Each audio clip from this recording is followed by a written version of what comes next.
Evelyn Whitmore slid the champagne tray sideways with 2 fingers just as Nia Ellison reached for a glass, forcing the silver edge lightly against her wrist before offering the drinks to the white couple behind her instead. "Service and trance is around the west corridor tonight," Evelyn said without looking at her, already turning back toward the donor beside her. The ballroom did not stop moving, but its rhythm shifted. A nearby waiter lowered his eyes too quickly. One violin note dragged half a beat behind the orchestra. Nia stood still for a fraction of a second, her valet tag still looped around one finger, then calmly lowered her hand and smoothed the sleeve of her black satin jacket. Leah Moreno hurried over in sharp heels, headset crackling softly. "I am so sorry, Ms. Ellison." Nia only nodded once and walked toward the main floor beneath the chandelier light, passing rows of white linen tables and crystal centerpieces glowing amber against the marble walls. Across the room, Grant Whitmore glanced up from his conversation with a private equity partner and frowned slightly. "That is the logistics woman?" he asked. Nobody answered immediately. If this story pulls you in already, subscribe to the channel, turn on notifications, and tell us what time it is and where you are watching from tonight. Nia Ellison continued across the ballroom with the same measured pace she used entering boardrooms, though her fingers stayed curled slightly tighter around the folded valet tag in her hand before she finally slipped it into her clutch beside her phone. The orchestra shifted into a slower jazz arrangement near the center stage, and conversations gradually resumed around her, but not fully. A few glances still followed her between candlelit tables and mirrored pillars before quickly turning away the moment she noticed them. Near the auction display, 2 servers carrying silver trays stepped aside automatically to let a group of investors pass first, forcing Nia to angle around them despite the open floor behind her. Nobody meant anything by it. That almost made it worse. Leah Moreno caught up again near the head tables, breath uneven from moving too quickly in heels. Across marble, "Your seating assignment is being adjusted," she said softly while checking her tablet without fully meeting Nia's eyes. There was confusion with the chart. Nia nodded once. "It happens." Her voice remained calm, but the timing came half a second later than it normally would have. Leah noticed it. So did the older waiter standing nearby, polishing wine glasses with a white cloth that had already gone damp in his hand. At the far side of the ballroom, Richard Whitmore moved through donors and political guests with practiced ease, one hand lightly resting against suit jackets and elbows as photographers captured every smile. Whenever someone mentioned the merger, he spoke about strategic alignment and future expansion, never once using Nia's name. Grant Whitmore was worse in quieter ways. During introductions, he acknowledged 2 younger tech founders before finally gesturing vaguely toward Nia with a champagne flute still in his hand. "They handle the logistics integration side," he said to a hedge fund manager from Connecticut. "Not she. Not her company. Just they." The man shook Nia's hand politely anyway, though his attention drifted back toward Grant before the greeting fully ended.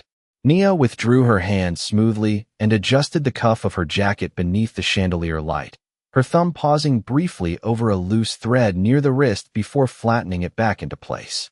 Marcus Vail watched from across the room beside the investor tables.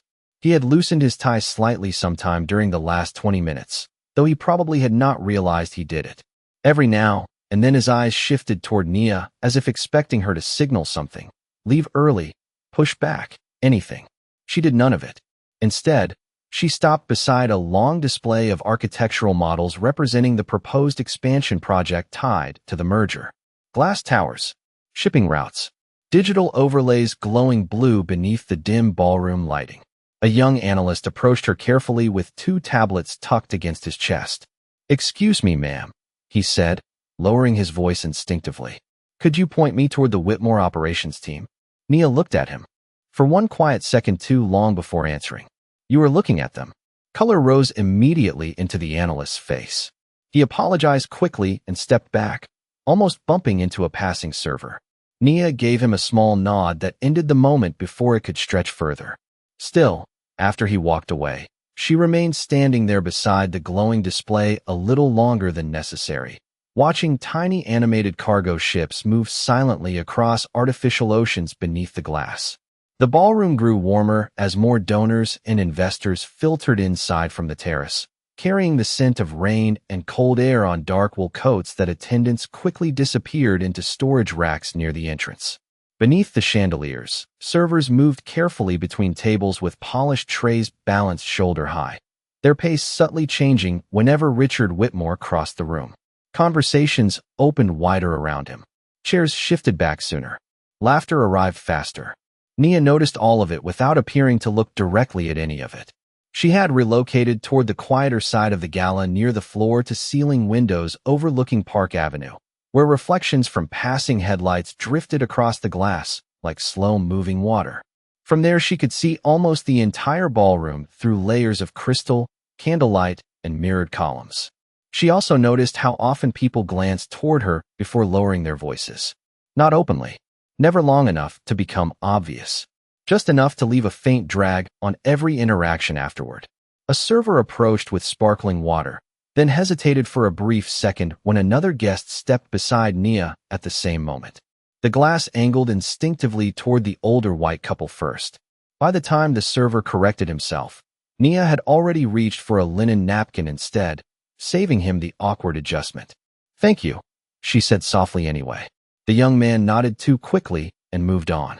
Across the ballroom, Grant Whitmore stood near the auction podium discussing shipping projections with two venture capital partners.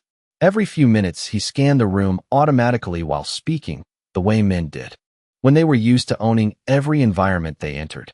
Whenever his eyes passed over Nia, they never stopped long. That almost bothered her more than if they had. At one point Marcus crossed the floor carrying 2 espresso cups from the private bar tucked beside the terrace entrance.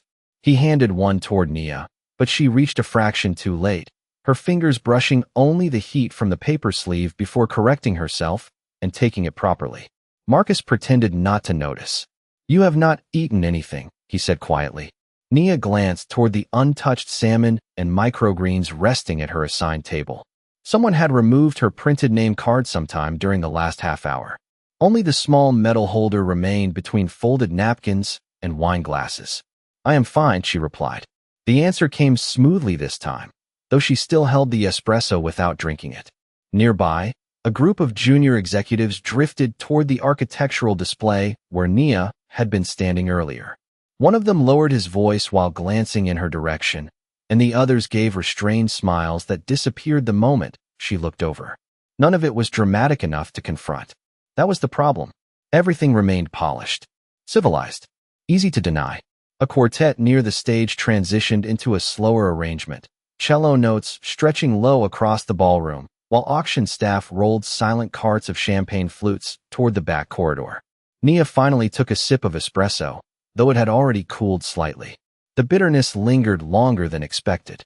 She shifted one step closer to the window, unconsciously giving herself more distance from the center tables, where the Whitmores continued moving effortlessly through clusters of donors, senators, and investors as though the evening belonged entirely to them. Maybe it did. For a brief moment, Nia caught her own reflection in the dark glass beside the city lights outside. Her posture remained straight, expression controlled, but she noticed herself adjusting the gold cuff at her wrist for the 3rd time in 10 minutes, and quietly lowered her hand before anyone else could see it. The auction portion of the gala began shortly after 9, and the ballroom lights dimmed just enough for the stage screens to glow brighter against the gold-trimmed walls. Waiters cleared dinner plates with quieter movements now, careful not to interrupt the presentation rhythm that Richard Whitmore controlled almost effortlessly from the podium. Nia remained near the rear investor tables with her espresso cup resting untouched beside a folded linen napkin. On stage, a polished video reel displayed shipping ports, automated warehouses, and smiling employees beneath the Whitmore Capital logo while a narrator praised the next era of integrated global infrastructure. Then the screen shifted. Nia's company logo appeared beneath Whitmore Capital's crest in smaller lettering than before. Not partner. Not merger lead. Operational support affiliate. Marcus noticed it at the exact same moment she did. His head turned toward her immediately, but Nia did not react right away. Her fingers remained lightly against the stem of the water glass in front of her while the applause continued around the room. One beat passed, then another. Nearby conversation slowed almost invisibly as people checked the screen again, quietly recalculating the hierarchy they thought they understood. Grant Whitmore stayed seated near the front tables, one ankle resting over his knee, expression unchanged as he accepted congratulations from a private investor leaning toward him. Nia lowered her eyes briefly toward the printed event booklet beside her plate. The merger language there still described equal partnership. Her thumb pressed once against the page edge before releasing it. Marcus leaned closer. They changed the presentation package. Nia did not answer immediately. Instead, she set the untouched espresso cup farther away from her place, setting with deliberate care because her hand had tightened slightly around it. On stage, Richard continued speaking smoothly about expansion opportunities across the Midwest logistics corridor while the giant screen behind him cycled through charts and branding visuals. The operational support label remained there beneath her company name, small enough to avoid open confrontation, large enough that every investor in the room would remember it afterward. Nia glanced once across the ballroom toward Leah Moreno near the lighting booth. Leah was already whispering urgently into her headset while staring at the presentation monitor with visible alarm.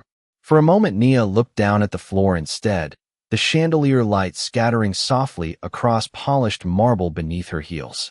Then she inhaled once, slow and controlled, and rose from her chair. The movement itself shifted the room more than any words could have. Several nearby executives stopped mid-conversation. One woman lowered her champagne glass before taking a sip. Marcus straightened automatically as Nia stepped away from the table and began walking toward the stage stairs through the center aisle. Not fast, not dramatic, but no longer invisible either. Grant finally looked directly at her now. His expression tightened almost imperceptibly before smoothing itself again. Richard noticed her movement only when the applause started thinning unevenly across the ballroom. Nia reached the edge of the stage stairs and paused there for half a second, her eyes lifting toward the massive screen where her company remained positioned beneath theirs like a subcontractor. The hesitation was brief but visible. Then, instead of climbing the stairs or speaking into a microphone, she turned quietly toward the backstage corridor beside the curtain line and disappeared from the ballroom floor entirely. The silence she left behind lingered several seconds longer than it should have.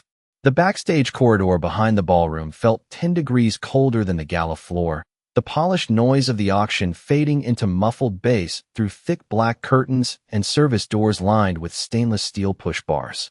Nia slowed only after turning the second corner past the lighting control station, one hand briefly touching the wall beside her as she steadied her pace in heels that suddenly felt tighter against the marble floor.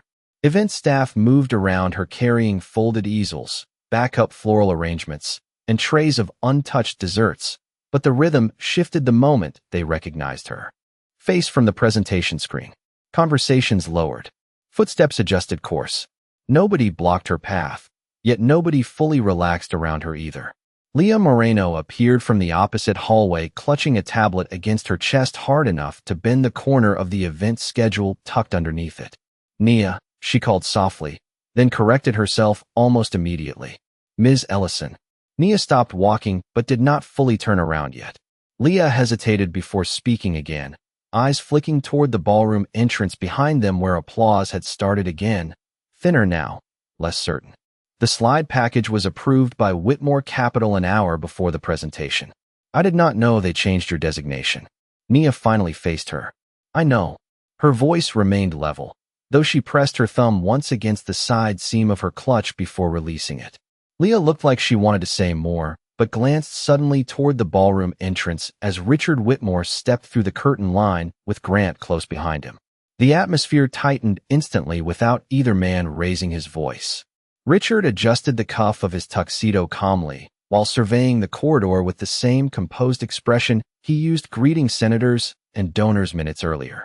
Grant moved differently, faster, jaw set tighter now that the ballroom attention had shifted off script. For a brief moment, nobody spoke. Kitchen staff passing through the corridor lowered their eyes and continued walking, trays balanced carefully at shoulder height. Even the sound of silverware clattering from the prep kitchen seemed to thin out beneath the silence gathering around the four of them. Richard approached first. "You left in the middle of a recognition segment," he said evenly. Not angry, not apologetic, just establishing ownership of the situation before anyone else could define it. Nia held his gaze. The presentation was inaccurate. Grant gave a quiet breath through his nose. Almost a laugh, but without humor. Operational support is still partnership language. His tone stayed smooth, though he shifted his weight forward slightly, as if trying to reclaim physical space. Inside the conversation itself, not according to the documents we reviewed last week, Marcus said from farther down the corridor as he finally caught up to them. Grant looked toward him immediately, irritation flashing briefly across his face before disappearing again. Richard ignored Marcus completely. His attention remained fixed on Nia. We can clarify the branding language after tomorrow's signing. There it was. Tomorrow. Publicly accept the hierarchy tonight and receive correction later, once the merger belonged to them permanently. Nia glanced once toward the ballroom entrance where guests still drifted beneath chandelier light beyond the curtain gap. Several investors had clearly noticed the backstage tension already. A venture capitalist from Boston paused near the entrance pretending to check his phone while listening. 2 event staff members stopped rearranging floral centerpieces altogether. Grant noticed the audience forming and subtly changed tactics. He stepped closer to Nia, not enough to invade her space directly, just enough that lowering her voice would become necessary if she responded. You walking out created confusion, he said quietly. People are asking questions now. Nia answered after a brief delay that lasted just long enough to be noticeable. Maybe they should. The corridor went still again. Grant's expression flattened. Richard tilted his head slightly, studying her now with a colder kind of patience. Not surprise. Assessment. Nia, Richard said carefully, the use of her first name sounding more strategic than personal. There are board members and press in that room expecting stability from both sides. If you return now, we can contain this before speculation starts affecting market confidence. Contain this. Not fix it. Not correct it. Behind them, a catering assistant pushing a cart of champagne flute slowed almost imperceptibly while passing the hallway intersection. Nia noticed him glance toward her reflection in the mirrored service panel before quickly looking away again. She became suddenly aware of how still everyone around her had become waiting for an answer. Her fingers shifted lightly against the metal clasp of her clutch. Once, then stopped. Marcus watched her carefully, but did not interrupt. He knew exactly what was happening now. This was no longer about slides or branding language. It was about whether she would publicly step back into that ballroom and validate the imbalance in front of every investor already recalculating her position. If she returned quietly, the merger stayed alive. Employees back at her company kept their jobs. Expansion funding remained intact. If she refused, the fallout would start before midnight. Richard let the silence stretch deliberately. He was good at this. Good at making other people feel unreasonable for reacting to disrespect polished carefully enough to pass as professionalism. Grant folded his arms loosely. We just need you back in the room, he said. 5 minutes. Smile for the cameras. Tomorrow, everything becomes official. Nia looked at him then, fully this time. Her eyes held there long enough that Grant finally shifted his jaw once before glancing briefly toward the ballroom entrance. Tiny movement. Barely there, but visible. Nia lowered her gaze toward the event booklet still tucked under Leah's arm. Operational Support Affiliate. The words sat there in clean silver lettering beneath the Whitmore logo. She inhaled slowly through her nose, then reached into her clutch and pulled out the unsigned merger packet Marcus had handed her before the gala. The thick pages bent softly beneath her fingers as she opened to the final signature tab. Several sets of eyes locked onto the document immediately. Grant straightened. Richard remained still, though one vein near his temple tightened faintly beneath the ballroom light. Nia stared at the signature line without speaking. For one dangerous second her hand did not move at all. The corridor noise faded beneath the weight of everyone waiting. Then her phone vibrated sharply inside the clutch against her wrist. Once, twice, 3 times in quick succession. Investor alerts. Press notifications already spreading clips from the presentation online. Grant noticed the screen lighting through the opening of her bag and spoke before she could check it.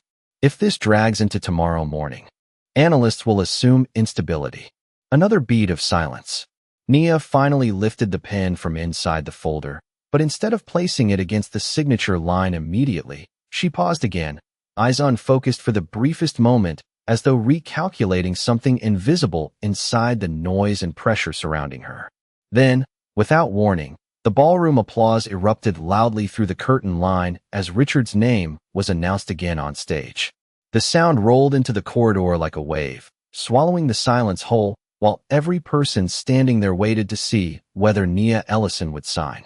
The applause from the ballroom faded gradually behind the curtain line until only the low hum of amplified voices remained, softened by thick fabric and distance. Nia still held the pen above the unsigned page without touching it to paper. The silver clip near the cap reflected the hallway lighting every time her hand shifted slightly with her breathing. Nobody moved to interrupt the silence now. Even Grant stopped speaking.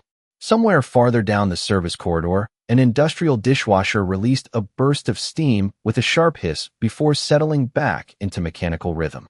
The sound felt strangely loud against the stillness surrounding them. Nia lowered the pen slowly and closed the document folder halfway, without signing anything. Not refusal, not agreement either. Just pause. Marcus watched the motion carefully from beside the catering station, one hand resting against the back of an empty banquet chair someone had left near the wall. Richard Whitmore's attention followed the folder immediately. For the first time all evening, he stopped adjusting his cuffs, stopped smoothing his jacket sleeve, stopped performing small social gestures entirely. He simply stood there observing her in complete silence. Grant shifted his weight once and glanced toward the ballroom entrance again, where muffled laughter drifted briefly through the curtains before disappearing. The longer nobody spoke, the more noticeable every tiny movement became. Leah Moreno lowered her tablet against her side instead of clutching it to her chest. A bartender passing through the corridor slowed when he recognized the group, standing motionless near the service hall, then quietly changed direction without asking whether anyone needed drinks. Nia finally slid the merger packet back into her clutch, though the edge caught briefly against the zipper lining before settling inside. Her hand paused there a moment longer than necessary. When she withdrew it, she flexed her fingers once as if they had stiffened from the cold. "The press is already pulling clips," Marcus said quietly after several more seconds passed.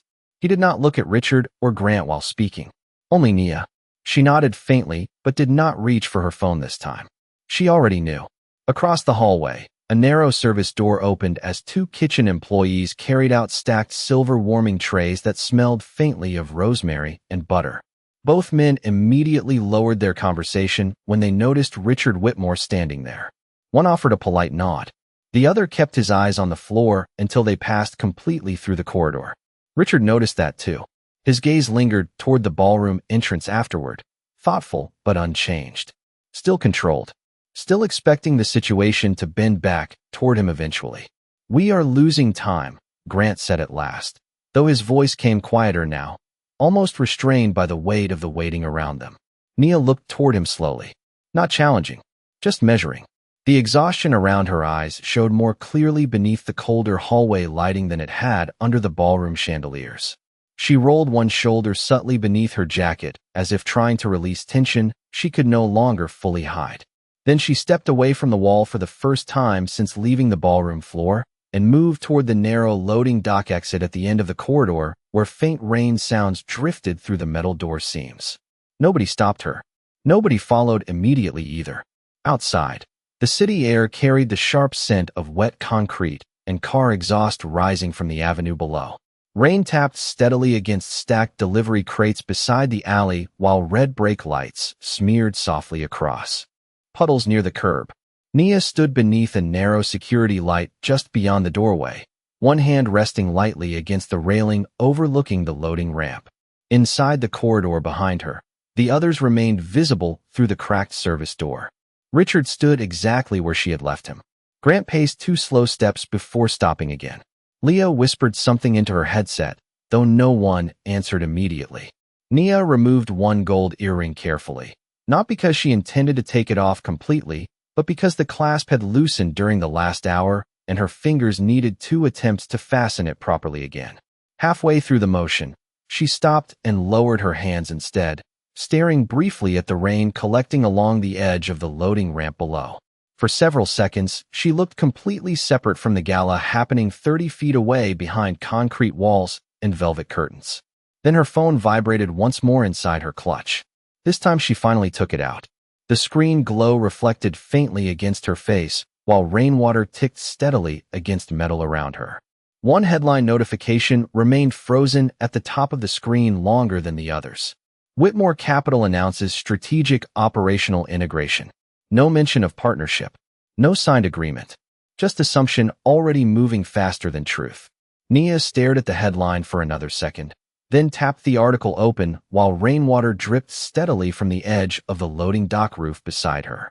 The statement had already gone live through 3 financial outlets. Whitmore Capital announces strategic operational integration with Ellison Freight Technologies. The article quoted Richard Whitmore directly and described the merger as if final approval had already been secured. Nia's eyes moved once across the screen before she turned and walked back inside through the service doorway without changing pace. The corridor straightened almost instantly when she re-entered. Grant stopped pacing. Leah lowered her headset completely. Richard looked toward her hands first, likely expecting the signed packet. Instead, Nia held up the phone screen. "You released the announcement before execution," she said calmly. Grant answered too quickly. "It is standard pre-market positioning. The agreement isn't signed." This time several people in the corridor reacted at once. Marcus stepped forward immediately and took the phone from her hand long enough to read the article himself. Leah looked toward Richard with visible confusion. The communications embargo was supposed to hold until legal confirmation, she said before stopping herself. Richard's attention sharpened toward Grant for the first time that evening. Just a glance. Short, controlled, but enough. Grant straightened defensively. Investor confidence was slipping after she walked out. Nia did not respond to him. Instead, she opened the merger packet again and flipped directly to the final authorization page beneath the service light. Her movements stayed measured, almost quiet against the growing tension around her. "Section 14, she said, sliding the packet toward Marcus instead of Whitmore. Marcus scanned the paragraph quickly, then looked up. "Any public representation of operational transfer prior to completed execution constitutes material misrepresentation." Silence hit the corridor harder this time because it came with consequence attached to it. Richard took the document from Marcus himself now. Not delegated. Not casual. He read the paragraph once without speaking, then again slower. Somewhere behind them, the ballroom applause stopped abruptly as guests transitioned toward the final donor presentation, but nobody in the hallway moved anymore. Grant reached for composure again. That clause exists for technical protection. Nobody is filing complaints over a press release. Almost immediately, one of the junior analysts near the ballroom entrance hurried into the corridor, holding a tablet. He slowed the moment he saw the group standing there, but kept walking anyway. "Sir," he said toward Richard, voice tight. "Northbridge Capital is requesting clarification already. Their legal department saw the release." Grant's jaw tightened visibly now. "Tell them communications will issue an updated statement. They already paused their overnight commitment review," the analyst replied. Nobody interrupted him this time.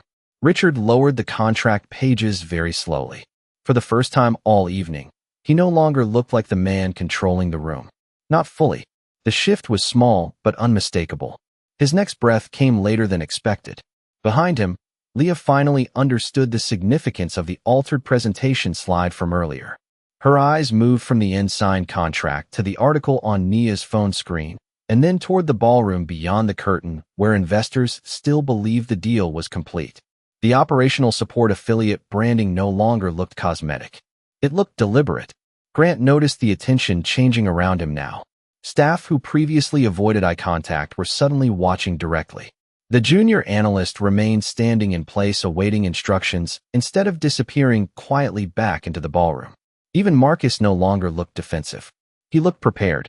Nia closed the merger folder calmly and placed the pen back inside without signing anything. No dramatic gesture. No raised voice. Just finality settling into the corridor one small movement at a time.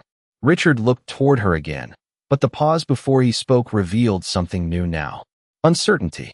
"You were planning to challenge the release," he said carefully. Nia adjusted the clasp on her earring at last, securing it properly this time before answering. "No," she said. "I was waiting to see if you would notice what your own team already published." The The corridor no longer moved around Richard Whitmore the way it had an hour earlier. People still made space for him automatically, but now they waited for his reaction before continuing their own movements, and the delay itself changed the atmosphere. Richard handed the contract packet back to Marcus instead of keeping it in his own hands. The gesture was small, almost practical, yet several people noticed it immediately. Marcus accepted the folder without hesitation this time and stepped beside Nia rather than behind her. Grant saw that shift too. "We can correct the language tonight," he said quickly, though the confidence in his voice no longer matched the speed of his words. "Issue an amendment before markets open." Richard did not answer him right away. He remained focused on the article still glowing on Nia's phone screen. The rain outside continued ticking softly against the loading dock railing while the ballroom music beyond the curtains faded into transition silence between presentations. Somewhere inside the gala, a microphone squealed briefly before cutting off. Leah Moreno finally spoke again, but now she addressed Nia first. "If media requests comment, would you like your team routed through the event office or directly to legal?" The change landed quietly in the hallway. 30 minutes earlier, she had been apologizing while trying to smooth over embarrassment. Now she was waiting for instruction. Grant noticed it immediately. His eyes moved toward Leah, then back to Nia, irritation tightening briefly around his mouth before he forced it flat again. "Nobody is commenting publicly tonight," he said. Leah hesitated. Just long enough. Then she looked toward Richard instead of obeying immediately. Richard inhaled slowly through his nose before finally speaking. "Suspend outgoing statements until further review." Grant turned toward him. "If we go silent now, analysts will assume the deal is collapsing." "They already suspect that," Richard replied. His tone remained controlled, but the answer came later than it would have earlier in the evening. The delay mattered. Across the corridor, the junior analyst still held his tablet awkwardly against his chest. Notifications continued flashing across the screen every few seconds. He looked toward Nia once, then lowered the device slightly when she noticed him watching. Nobody dismissed him anymore. Nobody treated him like invisible staff either. The hallway hierarchy had shifted just enough for everyone to feel it. Nia remained near the loading dock doorway with one hand lightly resting against the strap of her clutch. She did not step forward or retreat. Her breathing had steadied completely now. Rain cooled the edges of the concrete outside, carrying damp air through the open service gap and stirring the loose pages of an event schedule. Abandoned on a catering cart nearby, Marcus checked his phone and quietly angled the screen toward her. 3 investor calls already moved to tomorrow morning instead of next week. Nia glanced at the screen briefly, then nodded once. Grant watched that exchange with growing impatience. "You are letting this spiral over presentation wording," he said, though even he sounded less certain now that the legal issue had become visible to everyone else in the corridor. Nia answered calmly, "No. Your team did that when they announced ownership before approval." Grant opened his mouth immediately, then stopped himself halfway through the response. It was the first time all evening he failed to complete a sentence cleanly. Richard noticed it too. His eyes shifted toward his son for a moment longer than necessary before returning to Nia.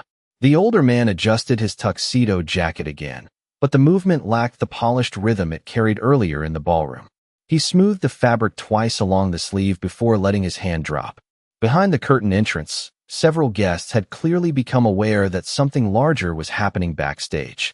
A private equity director stepped partially into the corridor pretending to search for the restroom, then slowed when he saw the group standing in silence beneath the service lights. He gave Nia a brief nod this time before retreating back into the ballroom. Grant saw that as well. So did Leah. Another subtle shift. Another recalculation. "The board cannot wake up to uncertainty," Grant said finally, voice quieter now, but tighter. "We need resolution tonight." Nia looked toward him steadily. "Then you should not have announced a deal you did not have." The words were simple, almost conversational, but nobody interrupted afterward. The corridor absorbed the sentence completely. Richard lowered his gaze briefly toward the rain-darkened floor near the loading dock entrance. For several seconds he said nothing at all. No redirect. No polished recovery. Just silence while the consequences continued arranging themselves around him in real time. Then his phone vibrated. He checked the screen, and for the first time that night the composure around his eyes shifted visibly. Not collapse.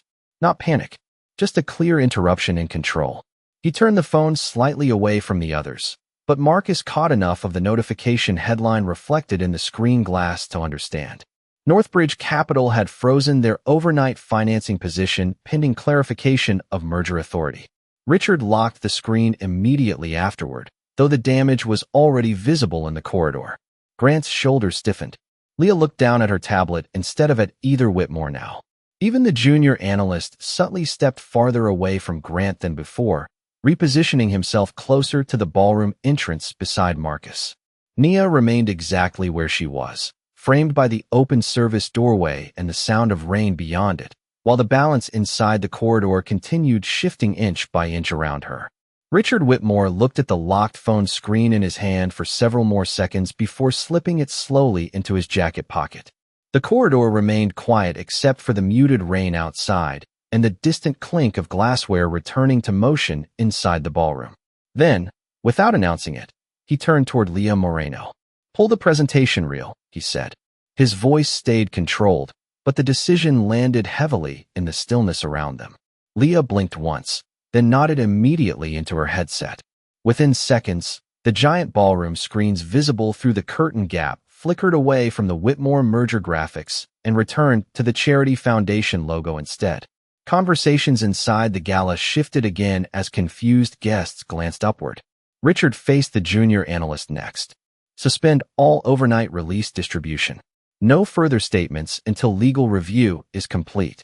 The analyst moved instantly this time, already typing before the sentence fully ended. Grant stared at his father. "We cannot freeze this publicly in the middle of the event." Richard did not answer him right away. Instead, he stepped toward Nia and held out the unsigned merger packet himself. Not slid across a table, not delegated through Marcus. Hand to hand. "The deal is..." Paused, he said quietly. The words were not warm, and they were not an apology, but nothing in the corridor remained the same after he said them. Nia accepted the folder calmly and closed the clasp on her bag without checking the papers inside. Around them, the tension that had held the hallway in place all evening finally began loosening in small ways. Kitchen staff resumed pushing carts through the corridor without slowing down. Leah returned to coordinating vendors through her headset. The junior analyst hurried back toward the ballroom entrance with his tablet pressed against his side. Even Grant stepped backward at last, though his jaw remained tight beneath the hallway light. Nia adjusted the sleeve of her jacket once, smooth and unhurried, then walked toward the loading dock exit where cool rain air still drifted through the doorway. Nobody tried to stop her this time. Behind her, Richard remained standing near the service corridor while guests and staff gradually moved around him again instead of waiting on him. Outside, water gathered in thin silver lines along the curb beneath the city lights. Nia paused only long enough to tuck the bent Gala name card deeper into her notebook before heading toward the street. Sometimes respect changes quietly, one decision at a time. If this story stayed with you, subscribe, turn on notifications, and share your thoughts. Thank you for watching.